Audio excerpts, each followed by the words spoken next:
Goeiemôre, dit is Vrydagoggend, die 2 Mei 2025 en ek groet julle hartlik hier vanaf die balle van die Groot Rivier. Die oranje vloei tans baie sterk. Hy's net onderkant die berig spanne hier in Appington en dit klink of daar nog heel wat water op pad is, so is dit nog nie die hoogtepunt of draaipunt bereik nie. Maar toe ek 'n bietjie vroeër gisteroggend daar was dit al lekker koud gewees. 9 grade toe ek daar by die rivier kom. En dit wil vir my sê dat die winter is so half op ons. Die temperature vanoggend is redelik laag. En ek het nog nie gekyk nie, maar dit sal seker so 'n omgewing van 7-8 grade wees. So die winter is ook skielik op ons, alhoewel ek nie dink dit is al die winter nie. Die populiere het nog nie begin blare afgooi nie. So eintlik is alles so half en half deur mekaar wat die weer aan betref. En steeds val daar groot hoeveelhede reën op verskeie plekke in die land. Baie om oor dankbaar te wees, ook dinge om oor bekommerd te wees, want daar is natuurlik ook mense, veral hier langs die rivier, wat reeds skade begin ly het, waar die oranje die walle gebreek het. Maar ek wil vanoggend afskop deur met julle te praat oor die kragnetwerk ineenstorting wat in Spanje plaasgevind het. En net so 'n inleidingkie verskaf dan daar deur Clinton Morris, wat ek net graag met julle wil deel, en ek dink dit vorm die kern van ons gesprek vanoggend. Caused the massive blackouts across the Iberian Peninsula today. Experts warned that it could be, but green idiots went ahead with renewable projects anyway. And today we saw utter pandemonium. I mean, just look at the streets here. These are people getting off subways. They had to get out of these trains that just stopped. They just stopped. All running on electric. They're stuck inside, had to pry the doors open to get out of here. These buses are pulling up, trying to get these people out and people in. People just lined up on the streets trying to get home. That was in Portugal. People just crowding through the buses trying to get through. It's been an absolute nightmare. I mean, people waiting huge, massive lines just trying to get money out of ATM machines.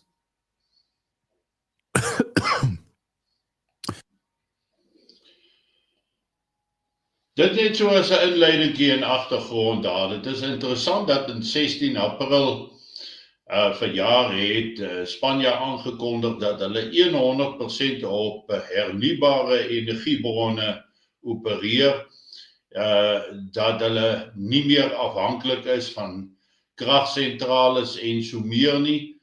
En hier omtrent 'n week, 2 weke later stort hulle netwerk en duie, en dit het getrigger dat Portugal ook in duie gestort het en groot dele van Frankryk ook in duie gestort het. Nou as 'n mens 'n bietjie gaan rondsoek en luister, dan kom jy af op wat die mense ervaar het op die grond tydens hierdie netwerk ineenstorting. Ons het al baie gepraat oor wat sal gebeur as 'n totale netwerk ineenstorting of 'n total blackout in Suid-Afrika gebeur.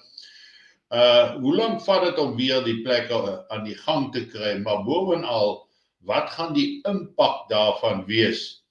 Nou, hulle kon nie geld trek nie, hulle kon nie van die treine afklim nie, die verkeersknope as gevolg van robotte wat nie gewerk het nie, was absoluut iets verskrikliks. Mense het 5 keer langer as normaalweg gevat om by hulle huise te kom, party het glad nie daar kon kom nie.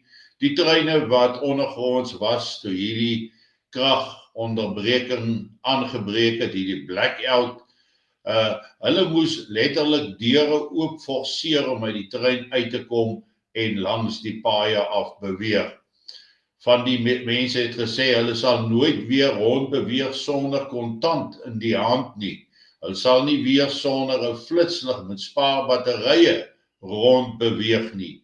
Want ewe skielik het die ATM's nie gewerk nie. ewe skielik het alles tot stilstand gekom. Selfone gaan dood, die netwerke het dood gegaan. Hulle kan niemand kontak om te sê dat hulle veilig is, of waar hulle is, of wat hulle dan nou besig is om te doen nie.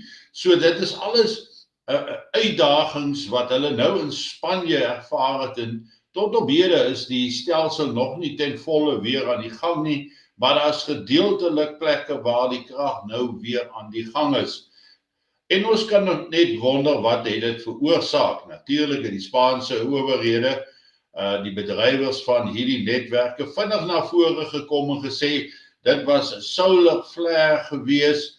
Daar's ander wat sê dit was 'n cyberaanval, alhoewel Spanje dan toe nou laat gister na vore gekom het en gesê dit was definitief nie 'n cyberaanval nie, maar dit kan waarskynlik 'n spike in die stelsel wees, of te veel krag getrek het op een stadium, of te veel gelewer het, dat die stelsel uit die harmonie uitgehardloop het rondom die 50 Hz frekwensie, en dat dit daartoe gelei het dat die totale stelsel ineengestort het. Hoe dit ook al sê, 'n elektrisiteitsstelsel is baie kompleks en moet absoluut 100% korrek hanteer word om te verhoed dat so 'n stelsel in duie stort.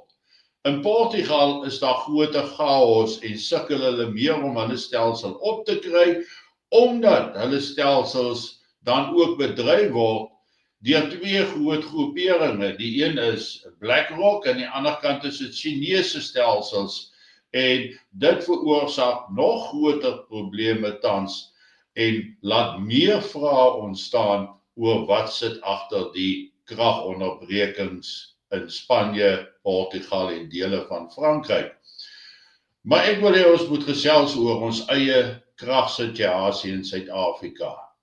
As 'n mens gaan kyk dat die onbesonde besluite van die ANC-regering, soos hulle voortstuur en voordruk vir volhoubare energie, terwyl Suid-Afrika op massa steenkool sit, wat die goedkoopste en beter opsie is om kragopwekking in ons land te verseker.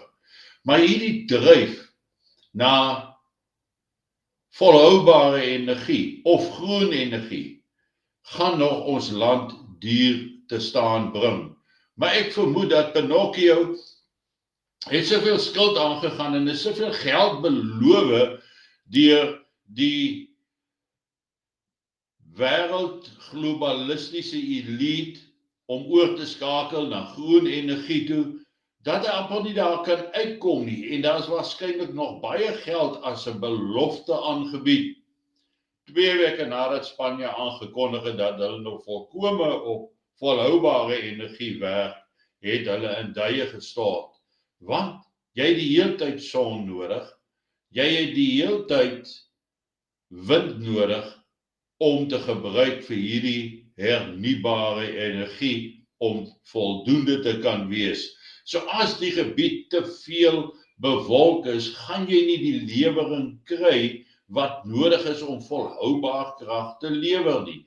En dit kan van die bydraende faktore wees hoekom die stelsel in Spanje in duie gestort het. Tog hier in Suid-Afrika, waar ons met al die steenkool in die wêreld sit, waar ons regtig die vermoë het om byspower op te wek, om te verseker dat daar volhoubare energie is, hier gee ons nie aandag aan die ou steenkoolstasies nie, en druk ons op vir hernubare energie. Dit is ook 'n kwesbare stelsel. Dit is nie 'n stelsel wat jy 100% kan waarborg dat jy ten alle tye krag gaan hê nie. En dan as die netwerke eers in duie begin stort, of gedeeltes daarvan, gaan ons groot moeilikheid sien. Want ewe skielik gaan ons sukkel om te betaal, kommunikeer, want kommunikasiestelsels sal in duie stort, die waterpompery sal stop, die rioolpompery sal stop, die kitstellers, die kitsbanktellers sal nie meer werk nie, wat beteken, as jy nie kontant by jou het nie, gaan jy niks kan doen nie. Jy kan ook nie brandstof ingooi nie, want die pompe werk met elektrisiteit, en as daar nie elektrisiteit is nie, is daar nie brandstof nie. Goed, sekere vulstasies het waarskynlik bystands kragopwekkers wat dan gebruik kan word om wel brandstof te voorsien. Maar as jy nie kontant het nie, kan jy dit nie koop nie. En dis deel van die proses wat ons al so baie oor gepraat het, dat jy jouself moet voorberei vir so 'n noodsituasie wat mag ontaard. Want dit gaan lei tot plundering, dit gaan lei tot geweld, dit gaan lei tot grootskaalse inbrake, diefstal en wie weet, selfs anargie. Hulle reken binne 3 dae, indien Suid-Afrika sonder krag sou gaan, as gevolg van die totale ineenstorting, 'n total blackout in Suid-Afrika, dan gaan ons sit met dieselfde tipe van probleme en jy gaan nie kan kos koop nie, jy gaan nie geld in die hande kry as jy nie kontant het nie en mense sal oorgaan tot spontane geweld en plundering. En dis een van die goed waarteen ons al baie gewaarsku het en ons rede is hoekom ons moet voorberei, hoekom ons gereed moet wees. Ons het nou gesien die afgelope paar dae het ek gepraat rondom provokasie, die uitlokking, die ewigdurende aandrang om ons kultuur aan te vat, om die Afrikaner te teiken, die Afrikaans sprekendes te teiken en wit mense oor die algemeen die hoofbron vir alle blaam en woede te maak. En as so iets gebeur soos 'n totale netwerk ineenstorting, 'n total blackout, dan gaan die woede op ons uitgehaal word. En daarom moet ons ten alle tye reg en gereed wees om te kan doen waarvoor ons voorberei het en dis om ons mense te beveilig. Maar dan moet jy in staat wees om 'n sekere afstand te kan aflê hier na die meer sentrale gedeeltes van die land toe, wat beteken jy moet brandstof op bystand hê, wat beteken jy moet 'n voorrade kos hê, jy moet voorrade water hê, daarom bietjie mediese voorraad en al daai tipe van goed, dat jy dit gereed het sodat jy kan ry uit die stede uit, jy moet kan uitkom. En natuurlik is kontant 'n bonus om dit by jou te hê, want aanvanklik sal daardie kontant handig te pas kom, veral as jy nog ergens moet brandstof ingooi voordat jy kan uitkom. So ons waarsku nie onnodiglik nie. Ek wys julle nie op daardie punte onnodiglik nie. As 'n eerste wêreldse land soos Spanje en Portugal sulke probleme kan ervaar omdat daar geen vorm van voorbereiding of geen alternatiewe was nie. En jy hoor wat sê hulle, laaibanke, ekstra batterye, kontant, altyd by hulle hê, water by hulle hê. Dis die goed wat hulle nou gevang het, want hulle kon ook nie water koop nie, want die kaartmasjiene het nie gewerk nie. Hulle kon niks doen nie, hulle kon nie eens op alternatiewe vervoer soos 'n bus probeer klim wat met brandstof aangedryf word nie, want hulle kon nie betaal daarvoor nie, as gevolg van die krag wat ineengestort is. Ons moet op ons hoede wees, so iets kan in Suid-Afrika baie vinnig gebeur, en ons het al op die rand van so 'n netwerk ineenstorting gestaan in die verlede.